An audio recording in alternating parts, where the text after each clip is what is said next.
everyone, I'm Becky. And I'm Sarah. And we're doing Bickering Book Reviews. Today we're talking about Under the Whispering Door by TJ Klune, which I got off of NetGalley as an audio and as a print book.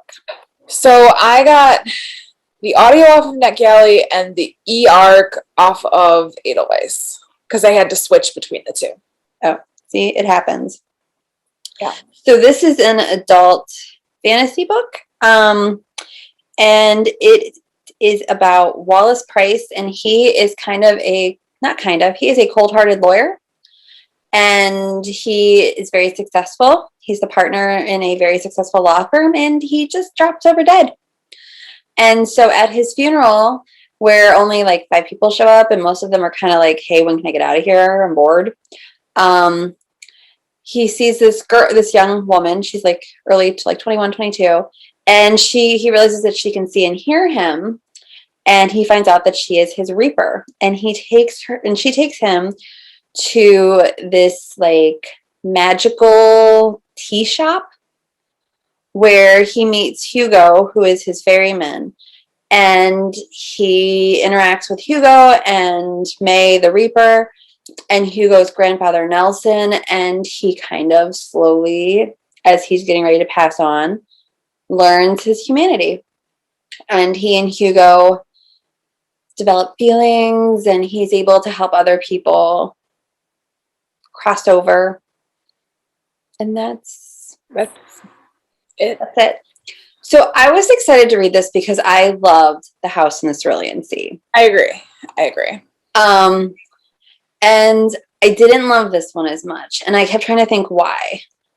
But I think I figured it out. I think it depends on why you loved House in Cerulean Sea. Okay. Because if you loved the language and you really like connected to the main character, this book's going to work for you. If you really enjoyed the humor and all of the secondary characters in Cerulean Sea, it's not quite as good. Yeah, I mean, because it was still humorous. The main character still felt like the main character from House in the Cerulean Sea. But yeah, it was the ensemble cast like that I loved in The House in Cerulean Sea that wasn't here in Under the Whispering Door.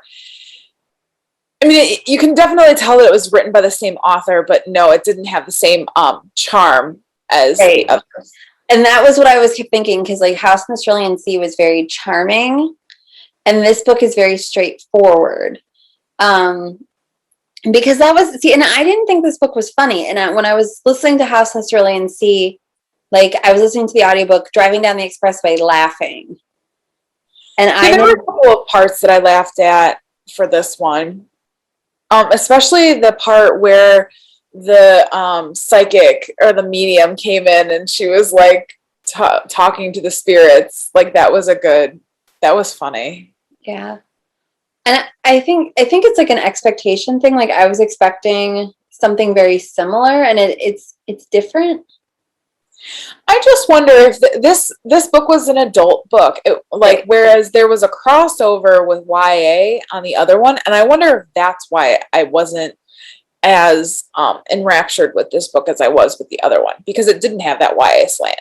Right. Well, and it wasn't even necessarily like the Cerulean Sea has like all of the aspects you expect in like a youth book. It had a like very quick moving plot. It had very like quirky characters, whereas this was a much more thoughtful story. Like it was more, it was a quieter story. Yeah, you're right. I don't know. I guess I feel like it would have been better had we spent more time with the dead. If there were more dead characters, or if we spent more time with characters at the tea shop. But I just think like the concept was really interesting. Like whether I had read anything by this author or not, the concept interested me. Like I was pulled in by that. But like the actual execution, and we were talking about this earlier, but like the pacing wasn't great. But that's like a kid's book thing. Like you need that pacing going really fast. Where I think this book is. Do you remember we did that Reader's Advisory training with the language, pacing, characters, setting?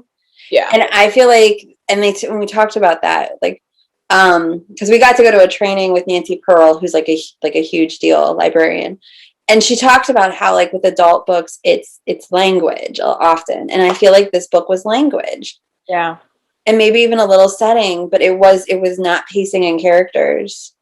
I do love how the author is obsessed with the word cerulean. He uses And I kept trying to think, was like, is that supposed to be a reference that they're in the same universe? Because he keeps saying cerulean, cerulean, cerulean. We should just rate it. So our rating system starts at the top with 5 unicorns. We go down to 2 unicorns. If we don't like it, it's a horse. I'm at 3 unicorns. I mean, it was a solid book. And I could see myself recommending it to adult readers. I don't necessarily see myself recommending it to young adult readers. No, like to me, it's a solid 3. And I think, again, that's just because I like my characters and I like my fast pacing. I think adult readers will enjoy it. I don't like House in Cerulean Sea was like an Alex Award book and stuff. I don't see that happening with this. No. So that is where we are on Under the Whispering Door, and we'll see you around. See ya. Bye.